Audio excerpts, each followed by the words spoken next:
জীবনে ততটুকু টাকা ইনকাম করা দরকার, যতটুকু টাকা থাকলে মানুষ একটু সম্মান দেয়, একটু মূল্য দিয়ে কথা বলে। আজকে এত বছর পরে আমার খুব টাকা ইনকাম করার শখ, খুব ইচ্ছা যে নিজে কিছু ইনকাম করব, যতটুকু ইনকাম দিয়ে নিজে চলতে পারবো, নিজের প্রয়োজনগুলো মেটাইতে পারবো, খুব ইচ্ছা।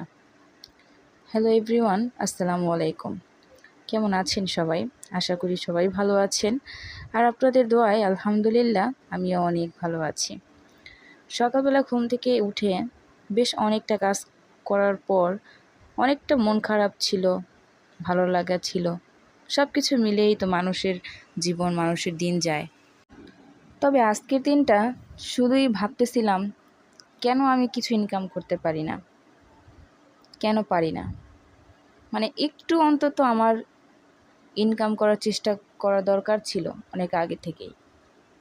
তো যাই হোক, সকালবেলা ঘুম থেকে উঠে কাজকর্ম করে সব কিছু করার পরে তারপর বড় পুচকুসোনা মানে বড় ছেলেটা, সে আজকে বলল যে একটু মাংস ভাজা খাবো, কারণ আজকে দুপুরে রান্না হবে মুরগির মাংস।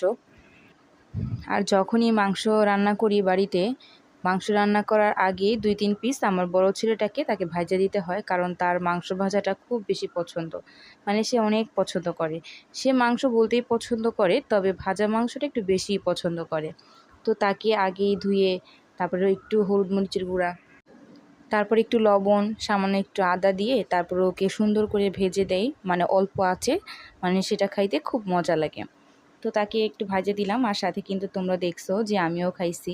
তার কাছ থেকে আমার একটু সবসময় খাইতে হয়। এটা একটা আমার খুব বাজে অভ্যাস বলো বা খারাপ অভ্যাস বলো বা যেটাই বলো, এটা আমার একটা অভ্যাস। ওকে যা কিছুই দিই না কেন, সেখান থেকে আমাকে একটু খাইতে হবে।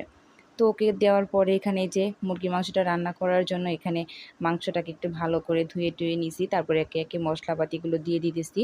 মাংসটা একটু ঝোল করে রান্না করব। এটা হচ্ছে ব্রয়লারের মুরগি। এখানে হচ্ছে একটু আলু দিব, আর এখানে না চামড়াও ছিল, মুরগির হাত পা ওগুলাও ছিল।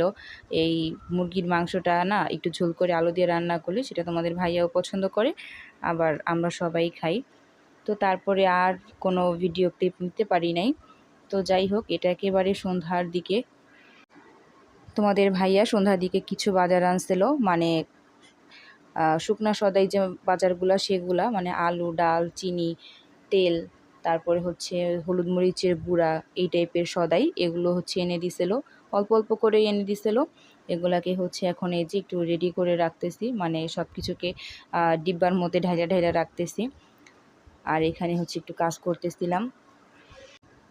যখন যে বাজারটাই করুক না কেন আমি সাথে সাথে গুছায় ফেলার চেষ্টা করি, তবে এখন তো ছোটো পুচকুটার জন্য পারি না।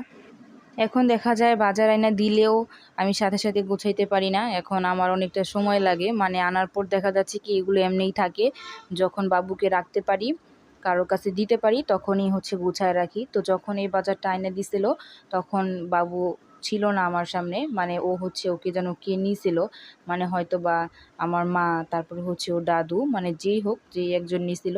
তো তারপরেই কিন্তু আমি এখানে এই যে বাজারটাকে গুছায় গুছায় রাখতেছিলাম। বাজারে আনার সাথে সাথে না গুছায় রাখাটাই ভালো, এখানে সেখানে রাখলে দেখা যাচ্ছে একটু সমস্যা হয়ে যায়।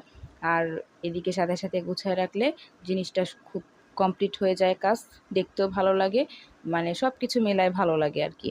তো এখানে যে সব কিছু একসাথে করে রাখতেছিলাম, আর এখানে দেখো হলুদ আর মরিচ, এটা কিন্তু আমি একসাথে মিলাই রাখতেছি, কারণ এটা আমি একসাথে মিলাইয়েই খাই, তোমাদেরকে আমি আগেও বলছি। আর এখানে আমার মাকেও দেখতাম যেভাবে হলুদ মরিচ একসাথে মিলায় তারপর হচ্ছে রান্নার কাজে ব্যবহার করতো, সেই অবস্থায় পাইছি। তো যাই হোক, আজকে এই পর্যন্তই। আল্লাহ হাফিজ, টাটা।